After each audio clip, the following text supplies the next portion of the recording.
Soma's baking and cooking থেকে সোমা বলছি। আজ আপনাদের সাথে শেয়ার করছি একটা মাছের ঝোলের রেসিপি। শীতকালে বিভিন্ন রকম সবজি দিয়ে কিন্তু মাছের ঝোল দারুণ হয়। আমার চ্যানেলে কিন্তু এরকম অনেক আছে সবজি দিয়ে রোজকার খাওয়ার মতো মাছের ঝোল। আজও এরকমই একটা রেসিপি আপনাদের সাথে শেয়ার করছি শোল মাছ ওলকপি দিয়ে। তাহলে চলুন দেখতে থাকি কি কি মশলা ব্যবহার করলাম। এখানে 500 গ্রাম শোল মাছ নিয়েছি। শোল মাছের টুকরোগুলোকে এরকম সাইজ করে কাটা হয়েছে, একটু ছোট ছোট করে কাটা হয়েছে। হাফ চামচ নুন দিয়ে দিচ্ছি, অল্প একটু হলুদ দিয়ে দিচ্ছি। নুন হলুদ দিয়ে মাছটাকে মাখিয়ে নিচ্ছি। এখানে দুটো ওলকপি, একটা আলু নিয়েছি। ওলকপিটাকে কেটে নিচ্ছি প্রথমে।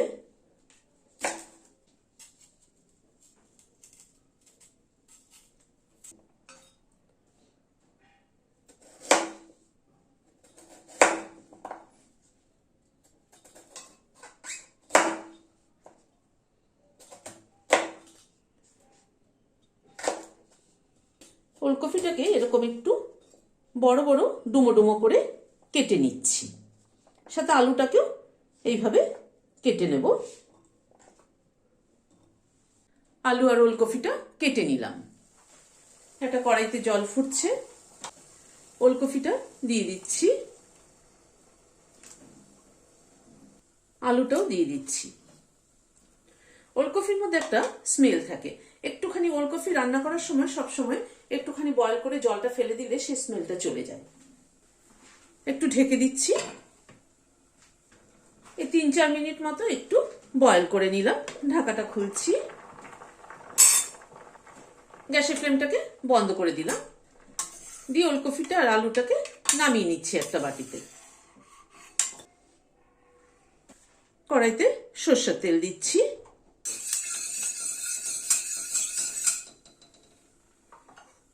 তেলটা গরম হয়ে গিয়েছে, মাছগুলো একে একে ছেড়ে দিচ্ছি।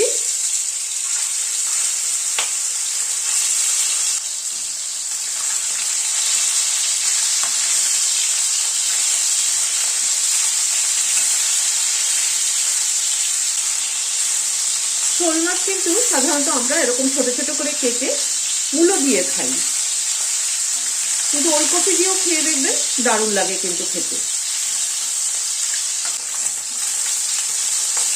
মাছগুলোকে উল্টে পাল্টে লাল করে ভেজে নিলাম। আবার কটা মাছ আছে সে কটা দিয়ে দিচ্ছি।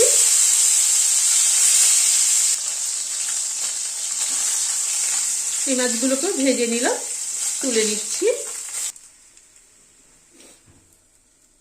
এবার ওই তেলে অল্প একটু কালো জিরে ফোড়ন দিলাম আর একটা কাঁচা লঙ্কা দিলাম। এবার আলুটা আগে দিচ্ছি।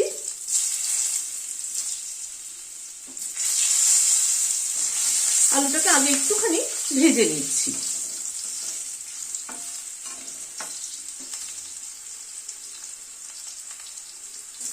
আলুটাকে একটু 1-2 মিনিট একটু নাড়াচাড়া করে নিলাম। তারপরে ওলকপিটা দিয়ে দিচ্ছি।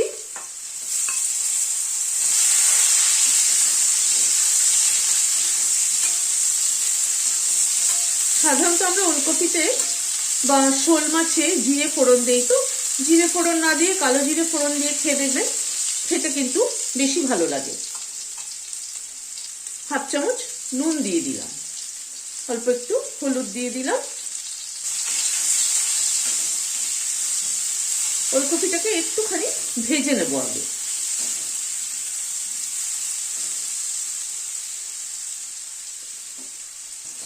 ওলকপিটাকে আবার একটুখানি ভেজে নিলাম মিনিট 2 সময় ধরে। এখানে একটা পেঁয়াজ কুচি করে রেখেছি, সেটা দিয়ে দিলাম। পেঁয়াজটাকে একটুখানি ভেজে নিচ্ছি।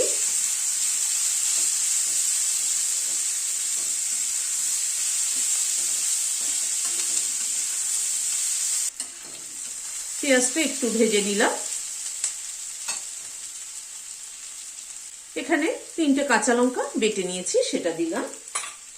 হাফ চামচ আদা বাটা দিলাম।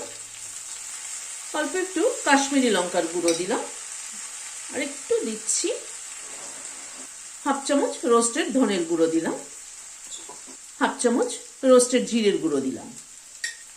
সামান্য পরিমাণ একটু জল দিয়ে দিচ্ছি মশলাটা কষানোর জন্য।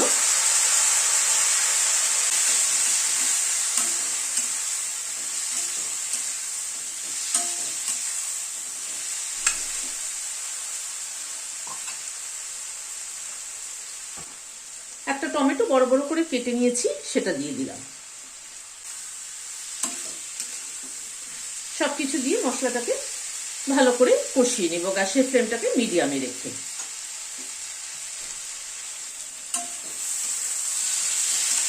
গ্যাসের ফ্লেমটাকে মিডিয়ামে রেখে মশলাটা মিনিট 2 সময় ধরে কষিয়ে নিলাম। খানিকটা কড়াইশুঁটি দিয়ে দিলাম।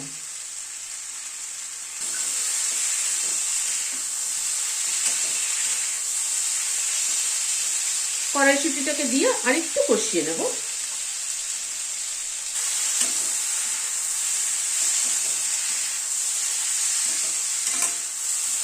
কড়াইশুঁটিটা দিয়ে আরো মিনিট 2 মতো কষিয়ে নিলাম। এবার গরম জল দিয়ে দিচ্ছি।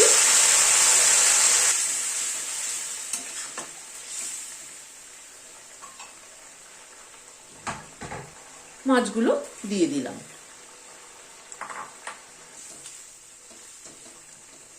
মাছগুলো ঝোলের মধ্যে একটুখানি ফুটে উঠুক। একটুখানি ঢাকাটা দিয়ে দিচ্ছি। মিনিট 2 মতো ঢাকাটা ছিল, ঢাকাটা খুললাম।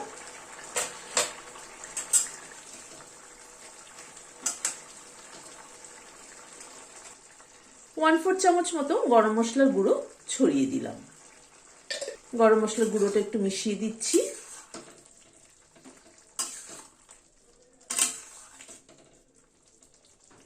একটা কাঁচা লঙ্কা মুখটা চিড়ে দিয়ে দিলাম ফ্লেভারের জন্য।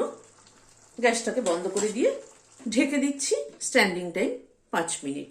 গরম মশলা, কাঁচা লঙ্কার ফ্লেভারটা অ্যাড হওয়ার জন্য। এরকম একটা মাছের ঝোল বানিয়ে দেখবেন, গরম গরম ভাতের সাথে কিন্তু দারুণ লাগবে। রেসিপিটি ভালো লেগে থাকলে একটা লাইক এবং সাবস্ক্রাইব করার অনুরোধ রইল। আজ তাহলে এখানে শেষ করছি। নমস্কার।